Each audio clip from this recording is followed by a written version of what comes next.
Hello दोस्तों, नमस्कार। स्वागत है आप सभी का आपके अपने न्यूज़ चैनल में। देश और दुनिया की तमाम बड़ी खबरों को लेकर हम आपके सामने हाजिर हो चुके हैं, तो अंत तक बने रहिए हमारे इस वीडियो के साथ, क्योंकि यहाँ पे आपको मिलेगी वही सारी खबरें जो कि आपके लिए जानना ज़रूरी है। दोस्तों, सभी खबरें आपके लिए बहुत ही ज़्यादा महत्वपूर्ण होने वाली है, तो एक भी खबर को मिस नहीं कीजिएगा। साथ ही साथ वीडियो बनाने में हमें बहुत ही ज़्यादा मेहनत लगती है, तो वीडियो को एक लाइक ज़रूर कीजिए। साथ ही साथ चैनल को सब्सक्राइब करना बिल्कुल ना भूलें। दोस्तों, नया साल आने वाला है, तो नए सालों में बहुत सारे चीज़ों में बदलाव भी होने वाली है। बहुत सारी चीज़ों की कीमतों में बदलाव होगी।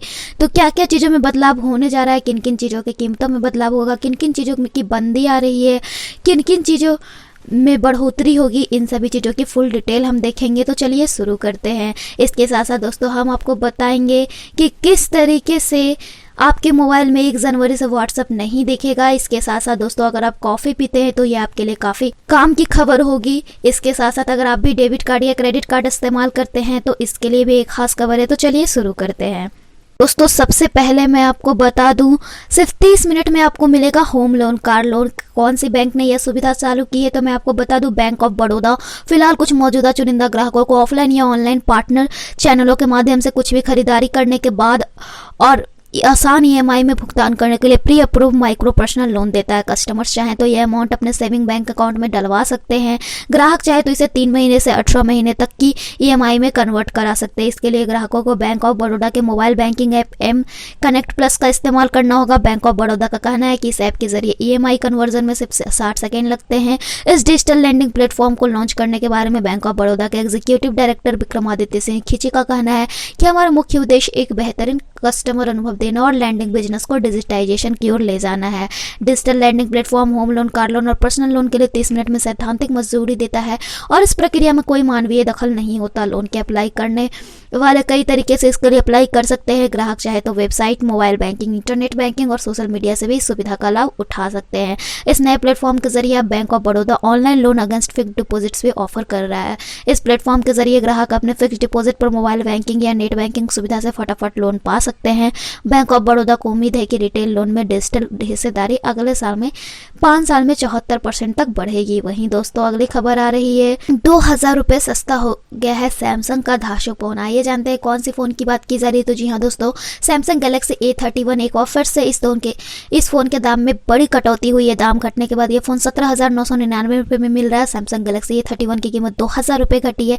पहले ये 19,999 था। फोन 6GB रैम और 128GB स्टोरेज केवल एक ही वेरिएंट में आया है। सैमसंग गैलेक्सी A31 इस साल जून में 21,999 रुपये के प्राइस पर लॉन्च हुआ था। इसके बाद कई बार इस फोन के दाम घटे, जिसके बाद इस फोन की दाम आपकी 17,999 हो चुकी है। वहीं दोस्तों अगली खबर आ रही है, बिना फिल्टर वाले कॉफी पीने से दिल का खतरा हो जाता है। अगर आपको भी रोज रोज सुबह कॉफी पीने की आदत है तो सावधान हो जाए। अगर आप भी रोज बिना फिल्टर की हुई कॉफी पीते हैं तो यह आपके हृदय के स्वास्थ्य को बेहद नुकसानदायक हो सकता है।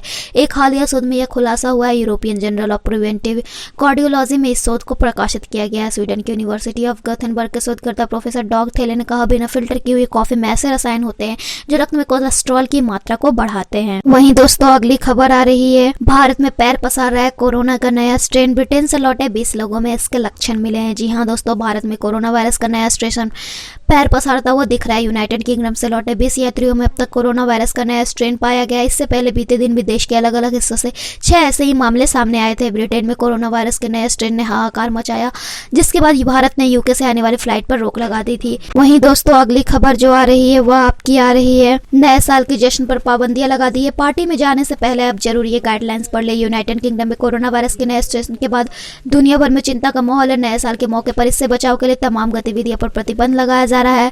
भारत सहित कई देशों ने ब्रिटेन की ओर से हवाई यात्रा को प्रतिबंधित कर दिया है। कई राज्यों में बड़े स्तर के आयोजनों पर भी रोक लगा दी गई है। हाल ही में ब्रिटेन से लौटे लोगों और उनके संपर्क में आने वाले को बताया जा रहा है। इस तरह के हालातों को देखते हुए देश के तमाम हिस्सों में न्यू ईयर सेलिब्रेशन को लेकर सख्त गाइडलाइंस जारी की जा रही है। कई अथॉरिटीज अपने यहाँ न्यू ईयर के जश्न को बैन कर रही है। आइए आपको न्यू ईयर सेलिब्रेशन पर अलग अलग राज्य और शहरों द्वारा जारी की गई गाइडलाइंस के बारे में बताते हैं। तो महाराष्ट्र सरकार ने राज्य में 22 दिसंबर से 5 जनवरी तक 7 घंटे का नाइट कर्फ्यू लगाया है, जो कि रात 11 बजे से लेकर सुबह 6 बजे तक रहेगा। महाराष्ट्र के तमाम बड़े शहरों में सार्वजनिक स्थल पर न्यू ईयर के जश्न पर पाबंदी है। किसी भी चर्च में 50 से ज्यादा लोगों को जाने की अनुमति नहीं है। रात 8 बजे के बाद चर्च में प्रवेश भी वर्जित है। वही अगर बात करें कर्नाटक की, तो कर्नाटक सरकार ने भी 30 दिसंबर से 2 जनवरी तक पब, क्लब और रेस्टोरेंट में न्यू ईयर सेलिब्रेशन के आयोजन पर पाबंदी लगा दी है। रात 10 बजे से सुबह 6 बजे तक नाइट कर्फ्यू हाल ही में हटाया गया है, लेकिन बड़े पैमाने पर आयोजन अभी भी प्रतिबंधित है। वायरस के नए स्ट्रेन के मद्देनजर बंगलुरु 31 दिसंबर से 1 जनवरी तक कुछ सख्त नियम लागू होंगे। अगर उत्तर प्रदेश की बात करते हैं तो उत्तर प्रदेश के गौतम बुद्ध नगर नोएडा जिला प्रशासन ने भी न्यू ईयर सेलिब्रेशन को लेकर विशिष्ट गाइडलाइन जारी की है। ये गाइडलाइन नोएडा समेत जिले के तमाम क्षेत्रों पर समान रूप से लागू होगी। न्यू ईयर पार्टीज के ऑर्गेनाइजेशंस को संबंधित डीसीपी को अपनी डिटेल्स देने के लिए कहा गया। उन्हें कोविड-19 के प्रोटोकॉल का पालन करने और एक जगह 100 से ज्यादा लोगों को इकट्ठा न करने के लिए कहा गया है। वहीं उत्तराखंड में देहरादून के जिला प्रशासन ने न्यू ईयर के शाम सार्वजनिक समारोहों को लेकर सख्त निर्देश जारी किए हैं। यह निर्देश देहरादून, ऋषिकेश और मसूरू के तमाम पब, बार और रेस्टोरेंट पर समान रूप से लागू रहेंगे। वहीं हिमाचल प्रदेश के 8 प्रमुख जिलों में 5 जनवरी तक नाइट कर्फ्यू लगेगा, जिसमें शिमला, कांगड़ा, कुल्लू और मंडी जैसी जगह शामिल है। वहीं मणिपुर में नवंबर से ही शाम 6 बजे से सुबह 4 बजे तक नाइट कर्फ्यू लगा है। राज्य सरकार ने यह नाइट कर्फ्यू न्यू ईयर की शाम और अगला आदेश न जाने तक जारी रखा है। मणिपुर के जिला प्रशासन ने दिन के वक्त सार्वजनिक स्थलों पर न्यू ईयर सेलिब्रेशन को अनुमति दी है। वहीं ओडिशा के कटक और भुवनेश्वर में न्यू ईयर के जश्न को लेकर कई तरह की पाबंदियां रहेंगी। पब, होटल और रेस्टोरेंट्स में पार्टीज प्रतिबंधित रहेगी। अधिकारियों ने लोगों को घर में रहकर न्यू ईयर सेलिब्रेट करने को कहा है। तमिलनाडु राज्य की बात करते हैं तो तमिलनाडु में राज्य सरकार ने क्लब, रिजॉर्ट, रेस्टोरेंट और यहां तक कि बीचेस पर भी न्यू ईयर सेलिब्रेशन को बैन कर दिया। ये प्रतिबंध 31 दिसंबर से 1 जनवरी तक रहेगा। यहां नाइट कर्फ्यू नहीं लगाया गया, लेकिन लोगों का पसंदीदा मरीन बीच न्यू ईयर की शाम को बंद रखा जाएगा। पंजाब सरकार ने रात 10 बजे से सुबह 5 बजे तक नाइट कर्फ्यू लगा दिया है, जो कि 1 जनवरी तक लागू रहेगा। पंजाब सरकार ने 11 दिसंबर को एक गाइडलाइन जारी की थी, जिसके तहत इंडोर गैदरिंग्स में 100 और आउटडोर गैदरिंग्स में 200 से ज्यादा लोग शामिल होने पर पाबंदी है। राजस्थान सरकार ने 31 दिसंबर की रात 8 बजे से लेकर 1 जनवरी सुबह 6 बजे तक कर्फ्यू का ऐलान किया है। वहीं राज्य सरकार ने बाजारों को 7 बजे तक बंद करने के लिए कहा है। पटाखों की बिक्री और सार्वजनिक स्थलों पर जश्न पर भी प्रतिबंध लगा हुआ है। वहीं दोस्तों, अगली खबर जो आ रही है वह आ रही है नए साल को लेकर। 1 जनवरी से 10 बड़े बदलाव होने जा रहे हैं। 1 जनवरी से स्मार्टफोन में व्हाट्सएप नहीं काम करेगा। जी हाँ दोस्तों, 1 जनवरी 2021 से कुछ स्मार्टफोन में व्हाट्सएप काम करना बंद कर देगा। इसमें एंड्रॉयड और आईफोन दोनों शामिल है। व्हाट्सएप पुराने वर्जन के सॉफ्टवेयर को सपोर्ट नहीं करेगा। रिपोर्ट के मुताबिक iOS 9 और एंड्रॉयड 4.0.3 ऑपरेटिंग सिस्टम से भी पुराने वर्जन पर चलने वाला स्मार्टफोन पर व्हाट्सएप काम नहीं करेगा। आईफोन 4 या इससे पुराने आईफोन में भी व्हाट्सएप का सपोर्ट खत्म किया जा सकता है। हालांकि इससे अगले वर्जन के आईफोन यानी iPhone 4S, iPhone 5S, iPhone 5C, iPhone 6, iPhone 6S में अगर पुराना सॉफ्टवेयर है तो इन्हें अपडेट किया जा सकता है। एंड्रॉयड 4.0.3 से भी पुराने वर्जन पर चलने वाले स्मार्टफोन पर व्हाट्सएप का सपोर्ट नहीं मिलेगा। वहीं 1 जनवरी से जीएसटी रिटर्न के नियम बदलने वाले हैं। साथ ही साथ चेक पेमेंट से जुड़े नियम भी बदलने वाले हैं। इसके साथ साथ यूपीआई पेमेंट पर अब आपको अतिरिक्त चार्ज देना पड़ेगा। 1 जनवरी से गाड़ियों पर फास्टैग लगाना अनिवार्य कर दिया गया है। म्यूचुअल फंड निवेश के लिए नियम बदलने वाले हैं। वहीं दोस्तों, 1 जनवरी से फटाफट बिजली कनेक्शन आपको मिलेगा कम प्रीमियम में। 1 जनवरी से आप टर्म प्लान भी खरीद सकते हैं। लैंडलाइन से मोबाइल पर कॉल करने से पहले आपको 0 लगाना होगा। 1 जनवरी से कई सारी कारें भी महंगी हो जाएंगी। वहीं दोस्तों, अगली खबर आ रही है, निजी और सरकारी दोनों तरह के बैंक अब ऐसे डेबिट कार्ड जारी कर रहे हैं जिनमें national common mobility card feature है। नेशनल कॉमन मोबिलिटी कार्ड पाने के लिए उपभोक्ता को अपने बैंक से संपर्क करना होगा। नेशनल कॉमन मोबिलिटी कार्ड 25 बैंकों में उपलब्ध होने के साथ ही पेटीएम पेमेंट बैंक पर भी उपलब्ध है। इस कार्ड की एक खूबी यह भी है कि एटीएम पर इस्तेमाल करने पर 5% का कैशबैक मिलने के साथ साथ विदेश यात्रा के दौरान मर्चेंट आउटलेट पर भुगतान करने पर 10% का कैशबैक भी मिलता है।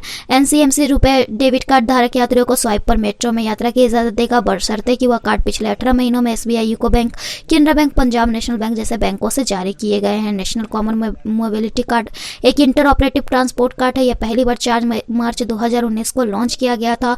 केंद्रीय शहरी आवास और शहरी मामलों के मंत्रालय ने नेशनल कॉमन मोबिलिटी कार्ड को वन नेशन वन कार्ड के तौर पर विकसित किया। कुछ समय बाद तो आपको रुपए कार्ड को भी रखने की जरूरत नहीं होगी। आप एनएफसी इनेबल्ड स्मार्टफोन में अपने रुपए कार्ड ऐप के जरिए भी यात्रा कर सकेंगे, यानी आप स्मार्टफोन ही आपका यात्रा टिकट भी बन जाएगा।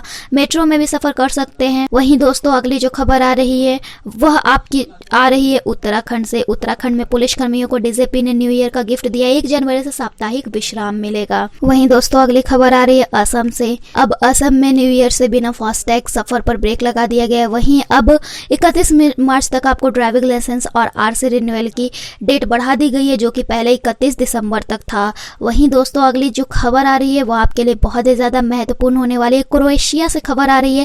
क्रोएशिया में राजधानी जाग्रेब में लगातार दूसरे दिन धरती कांपी है। 6.3 तीव्रता का भूकंप आया, जिससे कई लोगों की जान भी चली गई है। वहीं दोस्तों अगली खबर आ रही है 31 दिसंबर की रात मिशन ऑल आउट पर मुंबई पुलिस रहने वाली है। जी हाँ दोस्तों, मुंबई पुलिस के मुताबिक मुंबई में सेक्शन 144 लगा दी गई है। लोगों के घूमने पर रोक लगा दी गई है, लेकिन लोग एक साथ 4 से ज़्यादा की संख्या में नहीं घूम सकते। कार में 4 से ज़्यादा लोग नहीं रह सकते, जबकि बाइक में 2 लोगों की ही अनुमति है। उन्होंने कहा कि लोग रात को निकलते हैं, लेकिन उन्हें कानून का पालन करना पड़ेगा। वहीं कोटा में फिर से कोचिंग संस्थान खुलने वाले हैं। लोकसभा स्पीकर ओम बिरला ने सीएम गहलोत को चिट्ठी लिखी है कि कोटा में फिर से कोचिंग संस्थान को आप खोल दे। तो फिलहाल इस वीडियो में इतना ही। ऐसे ही खबरों के लिए बने रहिए हमारे चैनल के साथ। Then bye and thanks for watching this video.